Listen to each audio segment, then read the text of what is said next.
ओम नमः शिवाय। जय महाकाल। दोस्तों, गाज माता का व्रत कब और क्यों किया जाता है? इस बार गाज माता का व्रत कब किया जाएगा? इस व्रत को कौन कौन कर सकता है?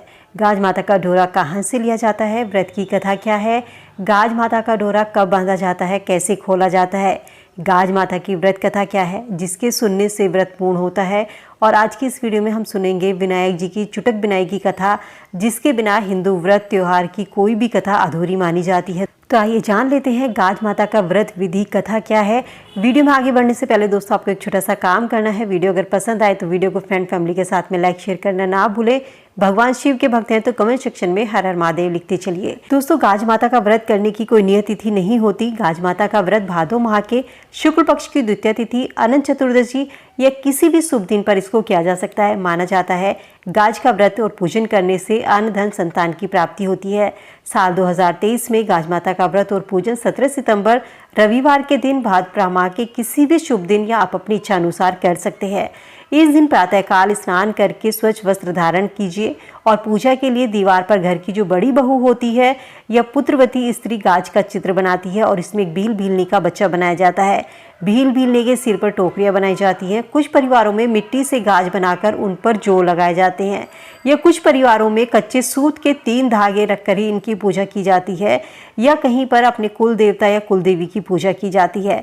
ये व्रत आप अपनी परिवार की परंपरा के अनुसार करें। जैसा भी आपके परिवार में होता है उसी के अनुसार आपको गाज माता का व्रत करना चाहिए। इस व्रत में आप एक जल से भरा हुआ कलश रखें। कुछ लोगों के यहाँ पर हलवा पूरी का भोग लगाया जाता है और कुछ परिवारों में गाज के व्रत में रोट का भोग लगाया जाता है। इसमें 1.25 से 2.5 पाव इस तरीके से आटा तुल कर ही रोट बनाए जाते हैं। व्रत करने वाली स्त्री को भोजन में रोट खाने की परंपरा है। हाथ में गेहूं के दाने रखकर गाज माता की कहानी सुनी जाती है और गाज माता की कहानी सुनने के बाद में विनायक जी की कहानी सुननी चाहिए और इसके बाद आपने जो कलश भर कर रखा है उसके जल को आप सूर्य को अर्पित कर दें। और जब आप कहानी सुने तो बीच में आप हुंकार जरूर भरते रहिए। बिना हुंकार के भी कहानी अधूरी मानी जाती है।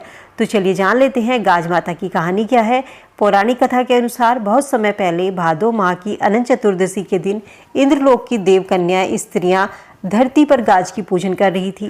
तभी एक भीलनी वहां पर आई और उसने उन्हें ऐसा करते देखा। उनसे पूछा कि आप लोग ये क्या कर रहे हो? तब उन्होंने बताया कि हम गाज माता का व्रत और पूजन कर रहे हैं। भीलनी ने उनसे पूछा कि इस व्रत का क्या महत्व है, कृपया करके मुझे भी इस व्रत को बताइए, मैं भी इस व्रत को करूंगी। इस व्रत को देखकर मेरे मन में भी इच्छा हो रही है इसको करने की। तब उन्होंने बताया कि इस व्रत को करने से देवी लक्ष्मी की कृपा से अपार धन संपत्ति की प्राप्ति होती है, यश की प्राप्ति होती है। तो भीलनी ने उनसे व्रत की विधि और पूजन पूछा और स्वयं भी जाकर उस व्रत को किया। गाज माता की कृपा से भीलनी को अपार धन संपदा की प्राप्ति हुई। उसका वैभव देखते ही बनता था। उसका यश दिनों दिन बढ़ता जा रहा था। एक बार धोबी जो राज परिवार और भीलनी के वस्त्र धोता था, उसे भूलवश रानी और भीलनी के वस्त्र बदल दिए। रानी ने जब देखा कि उसके वस्त्र किसी से बदल गए हैं, तब उसने धोबी को बुलाया और पूछा कि नगर में ऐसा हमारे सिवाय और कौन है जो राजसी वस्त्र धारण करता है। तब धोबी ने उस भील दंपत्ति के बारे में बताया। रानी ने उस भीलनी को मिलने के लिए अपने पास बुलाया और उससे पूछा कि इसके जो पास इतना धन है आपके पास में, इसका क्या रहस्य है? तब भीलनी ने रानी को बताया, यह सब मुझे गाज माता की कृपा से संभव हुआ है और मैं हर साल भादो माह की अनंत चतुर्दशी को या किसी भी शुभ दिन गाज माता की पूजा करती हूँ। गाज माता की कृपा से हमारी सभी मनोकामनाएं पूर्ण हुई है। यह सुनकर रानी के मन में भी संतान पाने के लिए गाज माता का व्रत करने की इच्छा जागृत हुई। तब रानी ने भीलनी से व्रत की विधि पूछी तो भीलनी ने रानी को व्रत और पूजन की विधि बताई और कहा, हे रानी, आप व्रत जरूर कीजिए, किंतु इस चीज का ध्यान रखें कि आपका व्रत भंग नहीं होना चाहिए। रानी ने भी गाज माता का व्रत करना शुरू किया और गाज माता की कृपा से रानी को पुत्र की प्राप्ति हुई। अगली बार जब गाज का व्रत आया तो मन में व्रत की विधि को लेकर उसके मन में संशय उत्पन्न हुआ। उसने सोचा कि मेरा बेटा छोटा है और अगर मैं आज व्रत में रोट खाऊंगी तो हो सकता है मेरे बेटे के पेट में दर्द हो जाए। ये सोचकर उसने गाज के व्रत में रोट नहीं खाए। ये देखकर गाज माता रुष्ट हो गई और उन्होंने उसके पुत्र को पालने समेत अदृश्य कर दिया। पुत्र को न पाकर राजा और रानी बहुत दुखी हुए। उन्होंने सभी स्थानों पर अपने बच्चे को तलाशा, लेकिन उन्हें सफलता नहीं मिली। रानी दुखी मन से उस भीलनी को बुलाया और उसे सारी बात बताई। तब भीलनी ने रानी से कहा कि हे रानी, मैंने आपसे कहा था आपको व्रत जो है ये पूर्ण विधि के साथ करना है, भूलकर भी आपको कोई गलती नहीं करनी है, लेकिन आपने इस व्रत में गाजरोट नहीं खाया, इस कारण गाज माता आपसे रुष्ट हो गई। आप उनसे क्षमा मांगे। तब रानी ने गाज माता से अपनी भूल की क्षमा मांगी और अगली बार जब उन्होंने पुनः गाज का व्रत आया तो पूरे विधि विधान से श्रद्धा भक्ति के साथ रानी ने उस व्रत का पालन किया। रानी की इस भक्ति भावना को देखकर गाज माता उन पर प्रसन्न हुई और उसी रात्रि उसका पुत्र वापस दे दिया। अपने पुत्र को पुनः पाकर राजा और रानी प्रसन्न हुए। तब से नगर में सभी गाज का व्रत करने लगे। तो बोलो गाज माता की जय। जैसे भगवान ने, गाज माता ने उनकी सुनी, उनके दुख हरे, उनको संतान की प्राप्ति हुई, उनको धन की प्राप्ति हुई, यश की प्राप्ति हुई। हे गाज माता, इसी तरीके से आप हमारे जीवन में भी धन, यश और संतान की लंबी आयु रखना, इस तरीके से कहकर आप अपना व्रत पूरा कर सकते हैं। चलिए दोस्तों, अब सुनते हैं गणेश जी की कहानी, जो सभी प्रकार के व्रतों में सुनी जाती है। कोई भी व्रत करने से उस व्रत की कहानी के अलावा गणेश जी की कहानी भी सुनी जाती है, जहाँ पर बहुत से लोग इसे चुटक विनायकी की कथा कहते हैं। इस व्रत का पूरा फल तभी मिलता है जब हम गणेश जी की कहानी सुनते हैं। तो चलिए जान लेते हैं। एक बार गणेश जी लड़के का वेश बनाकर नगर में घूमने लगे।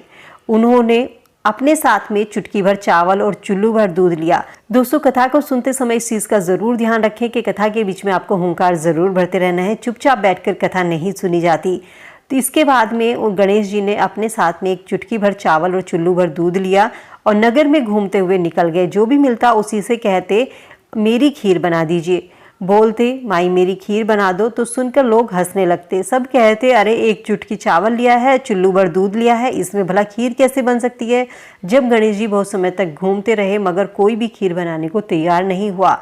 किसी ने समझाया कि इतने सामान में खीर नहीं बन सकती। नगर में बहुत देर तक घूमने के बाद में गणेश जी को एक बूढ़ी अम्मा मिली। उन्होंने कहा बेटा चल मेरे साथ, मैं तुझे खीर बनाकर खिलाऊंगी। गणेश जी उसके साथ चले गए। बूढ़ी अम्मा ने उनसे चावल और दूध लेकर एक बर्तन में उबलने के लिए चढ़ा दिए और दूध में ऐसा उफान आया कि बर्तन छोटा पड़ने लगा। बूढ़ी अम्मा को बड़ा आश्चर्य हुआ। उसे कुछ समझ में नहीं आ रहा था कि ये सब क्या हो रहा है। अम्मा ने घर में सबसे बड़ा बर्तन देखा और वो भी पूरा भर गया। खीर की खुशबू चारों तरफ फैल रही थी और खीर की मीठी मीठी खुशबू के कारण अम्मा की बहू के मुंह में पानी आ गया। उससे रहा नहीं गया। उसने सोचा कि पता नहीं खीर कब तक बनेगी। तो जब उसकी खीर खाने की इच्छा हुई तो उसने चुपचाप एक कटोरी में खीर निकाली और दरवाजे के पीछे बैठकर उसने खीर खा ली। ले गणेश, तू भी खा और मैं भी खाऊं। और उसने ऐसा कहकर खीर खा ली। इसके बाद में जब बूढ़ी अम्मा ने बाहर बैठे गणेश जी को आवाज़ लगाई कि बेटा खीर तैयार है, आकर खा ले। तब गणेश जी बोले अम्मा तेरी बहू ने भोग लगा दिया है, मेरा पेट तो भर गया है, अब ये खीर तू गांव वालों को खिला दे। बूढ़ी अम्मा ने गांव वालों को निमंत्रण दिया। सब हंस रहे थे कि अम्मा के पास में खुद तो कुछ खाने को है नहीं और पता नहीं पूरे गांव को कैसे खिलाएगी। इसके बाद भी फिर गांव के सभी लोग आ गए। तब बूढ़ी अम्मा ने सबको पेट भरकर खीर खिलाई। ऐसी स्वादिष्ट खीर आज तक किसी ने नहीं खाई थी। सभी ने तृप्त होकर वो खीर खाई और फिर भी खीर खत्म नहीं हुई। भंडारा चलता ही रहा और उसके खीर का भगोना भरा ही रहा। तब गणेश जी महाराज जैसे खीर का भगोना भरा रहा वैसे ही हमारे घर में अन्न धन के सदा भंडार भरे रहे। बोलो गणेश महाराज की जय। और इस तरीके से चुटक विनायक जी की कथा कहकर आपके गाज माता के व्रत की कथा पूर्ण होती है।